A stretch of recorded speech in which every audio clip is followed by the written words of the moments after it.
400 kids probably end up doing the vilest, most vulgar terms. Their notions of there's no confidence. Jews perhaps have a higher degree of sensitivity. Understand how this constitutes supplanting God. Your wish, not keep it. I think it's our intention and our welcome anyone who wants to come and worship. In June, California voters will go to the polls to decide the future of bilingual education, once again putting the Golden State at the center of a growing national controversy. Should children learn in their native languages while acquiring English skills, or is immersion in English the best way to give students the skills they will need to succeed? Good evening. Welcome to Beyond the Headlines. I'm Cathy Mendelson Siegel. Joining me this evening are Ramona Ripston, Executive Director of the ACLU in Southern California, Sheri, spokesperson for the English for the Children campaign, Holli Thier, campaign spokesperson for the No on 227 campaign, in fact, the same initiative campaign, and Dr. Hanan Alexander, Vice President for Academic Affairs and Dean of the School of Education at the University of Judaism. Welcome, everyone. I want to begin with you, Hanan. When we talk about bilingual education, what are we talking about? We're talking about teaching in a target language of instruction. Target language being? Target language meaning the language that you want the students to acquire. So, for example, if we're looking at children that are native in Spanish and we want to teach them in Spanish as opposed to teaching them in English, or teaching children that if we want them to acquire English, teaching them in English. So not only are we teaching them English language, but we're also teaching them mathematics in English and other subject matters in English as well, so that the language of instruction is actually the language that we want the students to acquire. So in a bilingual setting, we're teaching the Spanish-speaking child math in English? In a bilingual setting, we could be teaching the Spanish-speaking child's math in English or in Spanish, depending on which language we thought was more sufficient.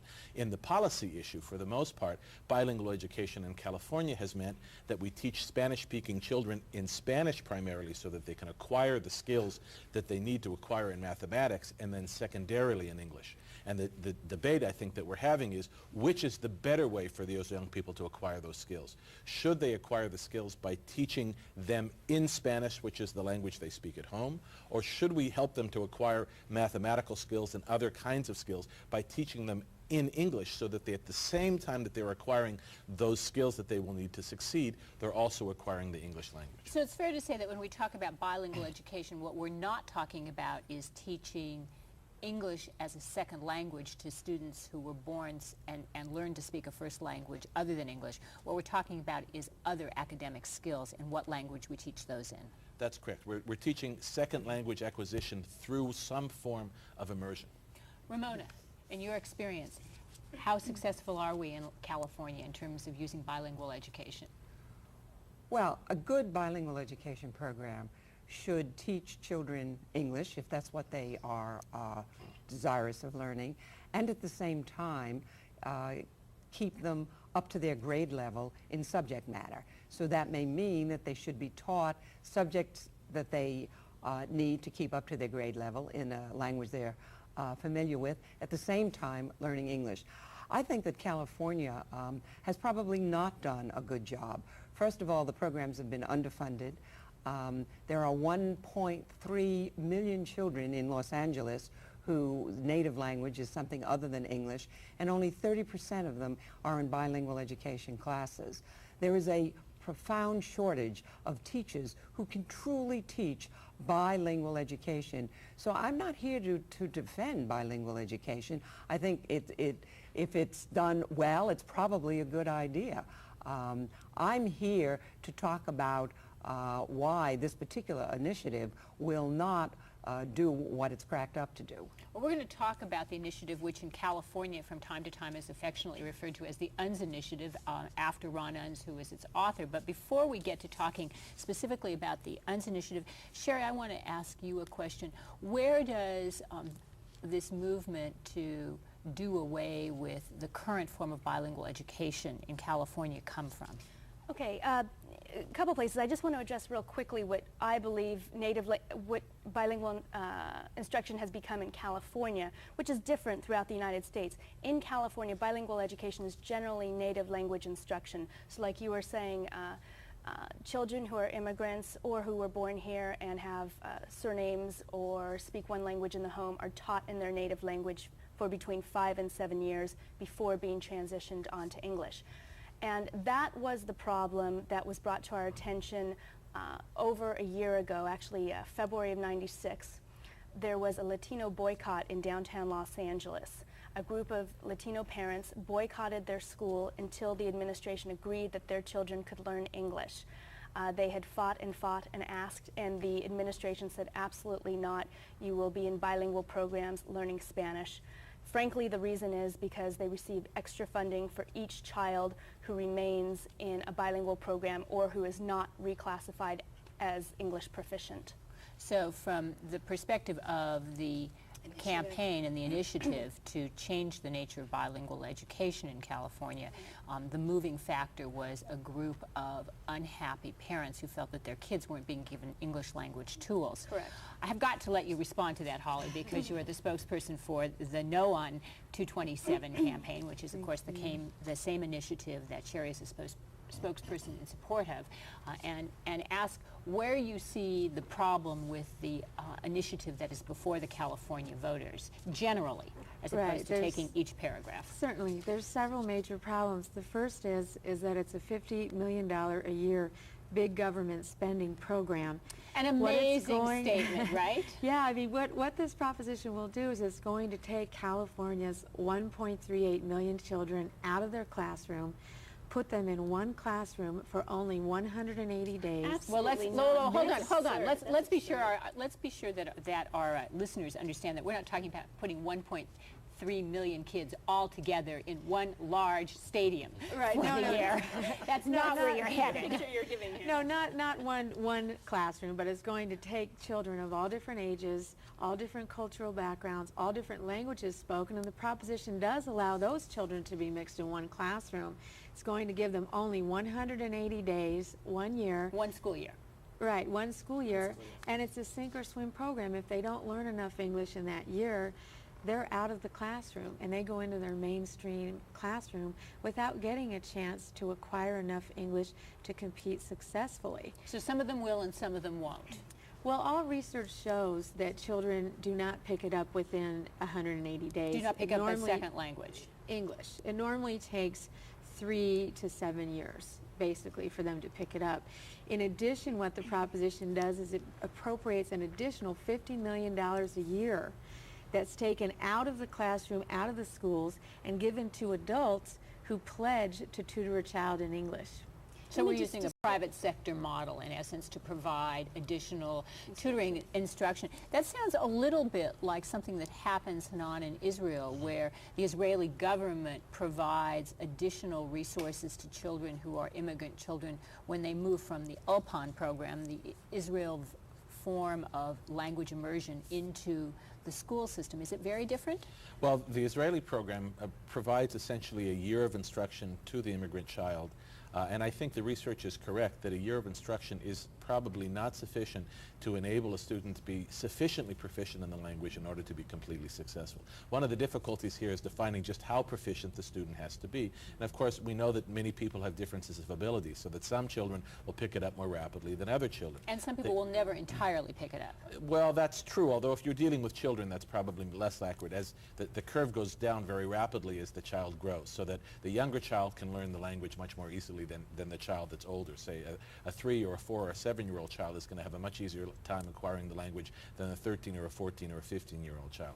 But I did want to comment on the question of the 5 to 7 years, because the 5 to 7 year time span is a pretty long time span. For the most part, Actually, I said 3 to 7. Well, 3 to 7 is still a pretty, the 7 is a pretty long time span, I think, for most years. The total immigrant experience in Israel takes usually about 5 years to feel as though people feel more or less at home in the new culture. But children after, I mean, between the first year and the third year, somewhere in that time frame, are able to participate normally in school life. What Israel does in addition is they provide what sometimes is called in English a shadow teacher program. That is to say, they have additional support to some students who need additional skills and additional support, translation and other kinds of things in the form of tutorials.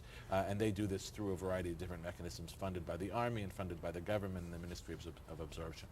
What we're doing here in California is changing the way children are taught English. Rather than waiting until the later years where we believe it's more difficult to acquire a new language, we want to introduce children to the English language as soon as they enter school through English immersion.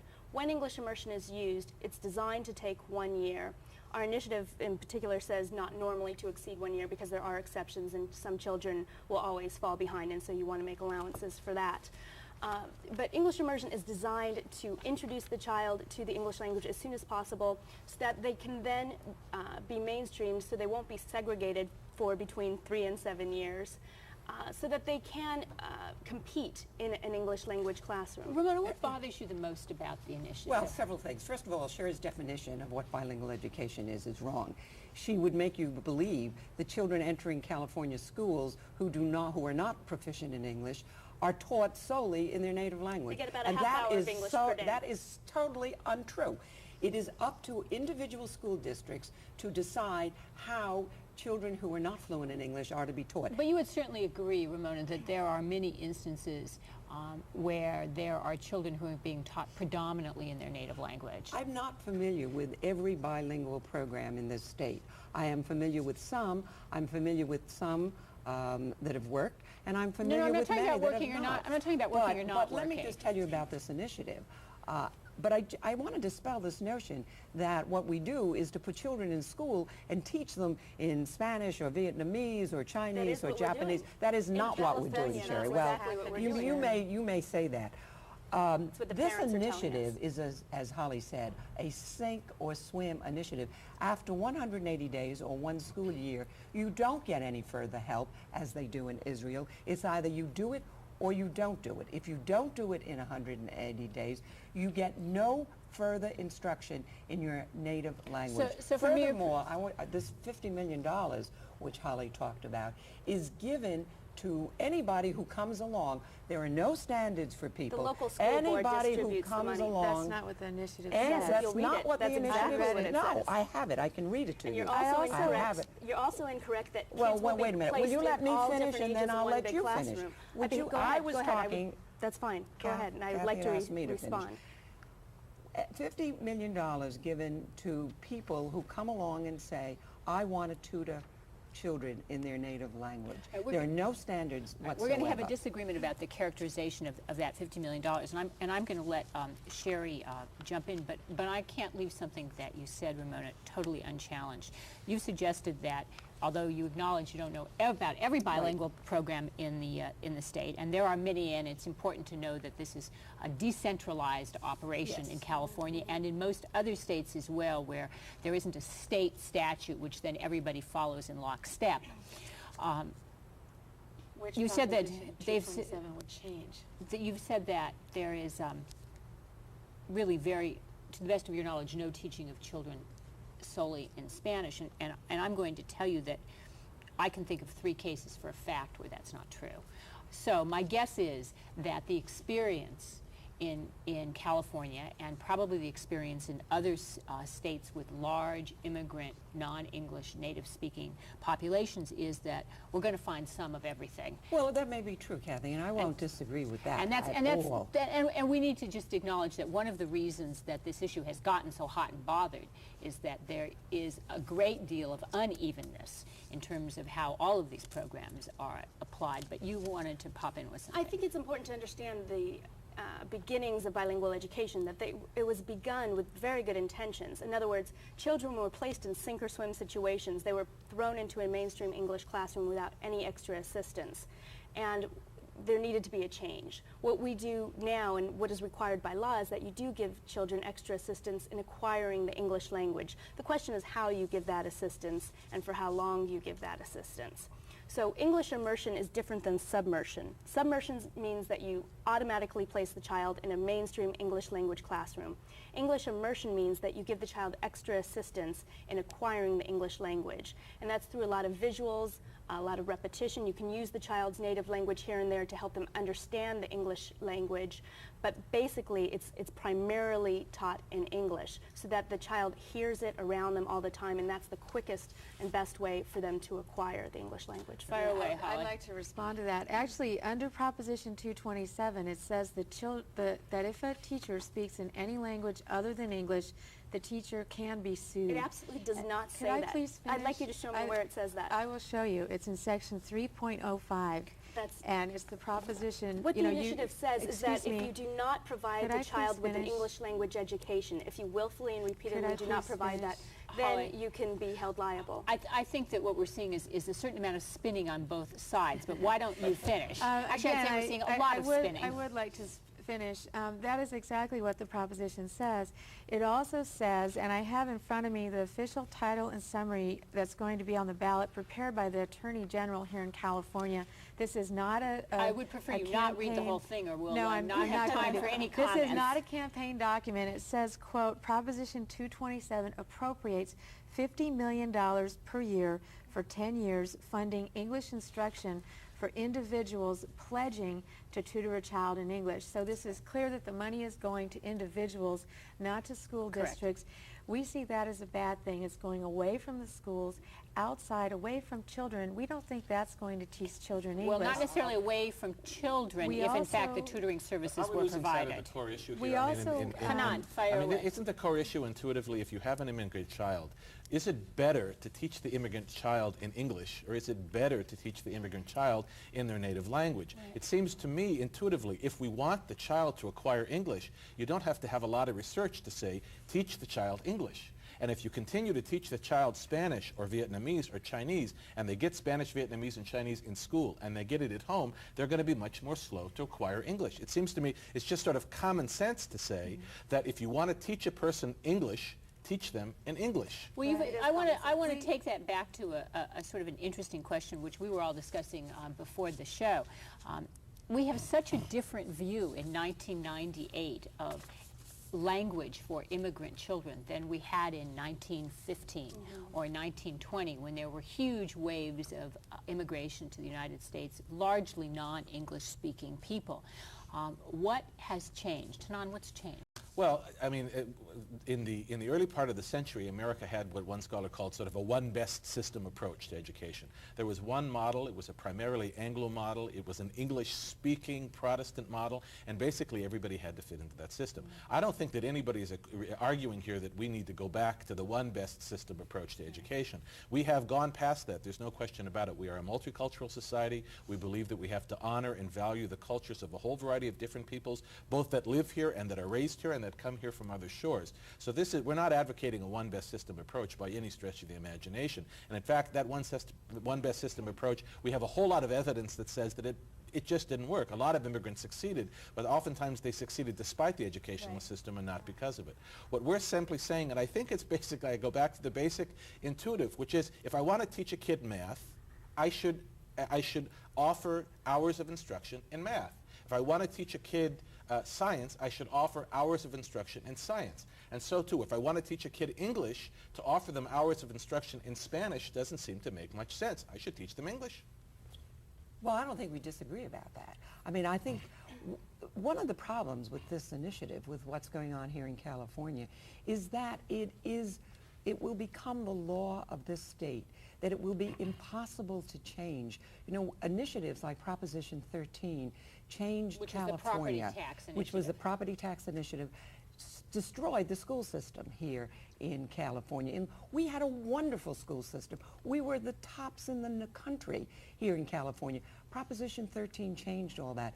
This initiative, this 1-year English language immersion of 180 days, will be there permanently. It could not be changed because it will be a constitutional amendment, and it will mean that 2/3 of the legislature... It's not a constitutional amendment, is it? Just requires a supermajority from the legislature From the to legislature overturn. to change it, and it also means the governor would have to sign it. It never happens. It will not be changed. It is an untested measure. Bilingual education needs to be reformed, but this is not a way to do it. Nobody knows whether this 1-year immersion program will work. And where it has been tried, this 1-year immersion program has been tried in Westminster School District here in Orange County. That's near Los Angeles for the people out of state. Where it was tried, it failed. They had to petition the State Board of Education to get more time. They needed more time because the children did not learn English in 1 year. And you know, one of the things that you said, talking about learning another language, I remember as a young girl in Hebrew school, I remember trying to learn the Hebrew alphabet. And I remember that A daunting task. Yes, a very daunting task. And to this day, I still know the regular one. I don't know cursive yet, but anyway, someday I'll learn that. But it was so helpful to have someone who could tell me Aleph means A, because I knew what A meant. And another thing that's going to happen with Proposition 227 is that these children, they're going to fall behind in every other subject.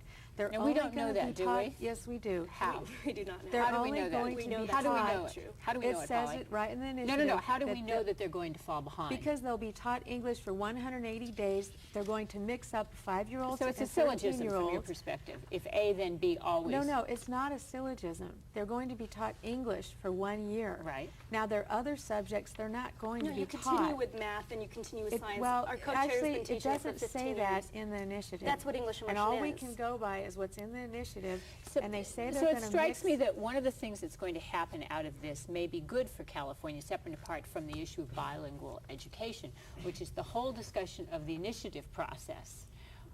Having nothing to do with the merits of this particular initiative, but the fact that the conversation now focuses around what is read between the lines and what is on the lines of this particular initiative, and the issue of the supermajority and how a legislature would undo the act of the people should it wish to, and maybe rethinking public policy by initiative. Yes. But actually, I Exactly, think that that's a very good idea. But I'd like to go back to what Holly said about how Especially- she learned Hebrew, because I think that's really a case in point. Now, Holly, do you speak Hebrew today? I do speak some, but not. But do speak you some consider Hebrew. yourself to be really proficient from your Hebrew school education? I didn't study Hebrew. Okay, because for the most part, as a I think second that language. the most of our viewing audience, I think, that attended Hebrew schools would probably say that they're not especially proficient. Forget And I would- Hebrew school. Anybody who took an academic second language but didn't speak it regularly is probably not proficient. But let's, I mean, I took French in high school, okay? Now, I would say that I learned a lot more French in high school than I learned Hebrew, and I went to Hebrew school as well. Now, the point is, I took French, and my teacher spoke to me in French. Right. She used French as the language of instruction. I took Hebrew in Hebrew school, and my Hebrew school teacher spoke to me in English and tried to teach me Hebrew. When she That's wasn't trying to grab the paper airplanes out of the That's air. right, or the chocolate That's what fire. happened Okay, in but my the point is, that what I'm trying to suggest, in fact, that your example it proves the opposite of the case. Because, in fact, we have not applied an American supplemental, that is, an American synagogue education in our Hebrew schools. We have not applied what we know about second language acquisition. What we know about second language acquisition is that you have to put a youngster in an immersion experience in order to be able to acquire the language. And in fact, the best way to explain to a young person Aleph, if you want them to know Hebrew, is not to tell them that Aleph is A, because in fact Aleph is not A. Aleph is a silent letter. So you have to explain to them in Hebrew what Aleph is so that they can understand what it is in the context of that language. And that actually is what we know about second language acquisition all the way across the I board. think this brings up a really good point, which is that every child learns different. And for me, that worked in Hebrew school. And I did learn Hebrew that way. And I think that that's what we're saying, that Proposition 227, that is a one-size-fits-all program that takes, now the State Board of Education here in California just recently decided to let local school districts have the flexibility to decide how best to teach children English. Now, Proposition 227 will take all of that away, will mandate one program that, as Ramona said, cannot be changed except by a 2/3 vote of the legislature, governor's signature, or by another initiative. And there aren't many wealthy millionaires like Ron Unz, who, you know, admits he's never stepped foot into a bilingual education classroom, that can put something on the ballot like this. Yeah, but to say that all children learn differently is to say that, no, we can learn nothing from research about the way in which people acquire language. Right. We do know from a huge body of research that the vast majority of children acquire language, any language, better in an immersion experience. And that's just basically intuitive. And it's a fundamental time-on-task idea. If you're in a place where they use the language, you're going to be more likely to acquire it. Right, and let me just finish this point. And to say that a person learns differently is not, that means in the context of an immersion experience, I'm going to need to address one child through a variety of visual apparatuses and another child through a variety of verbal apparatuses. Some of them are going to learn better orally, some of them are going to learn a little faster, some of them a little slower. But the fundamental proposition that if I want to teach Hebrew I should use Hebrew. Or if I want to teach Spanish, I should use Spanish. I think that the research is pretty clear that in the vast majority of cases, that's simply the best way to teach it. Ramona, if you were to be able to make a compelling one-sentence argument to people about what is fundamentally wrong with this approach to bilingualism in California, and a concern that many people have is that, of course, if it goes here, it'll go across the country because we've seen similar effects. What would that be? What's the thing about this initiative which makes you the craziest from a fairness perspective? I think two things. I think that it's untested, untried. That so a nobody pilot knows program would have been a better approach. Well, something that is not an initiative. On that note, we unfortunately are out of time, which is not fair when you're dealing with such a complicated subject, but it is the way it is. So I want to thank our guests, Ramona Ripston, Holli Thier, Sheri and Hanan Alexander. And thank all of you. Please join us next time when once again we go beyond the headlines.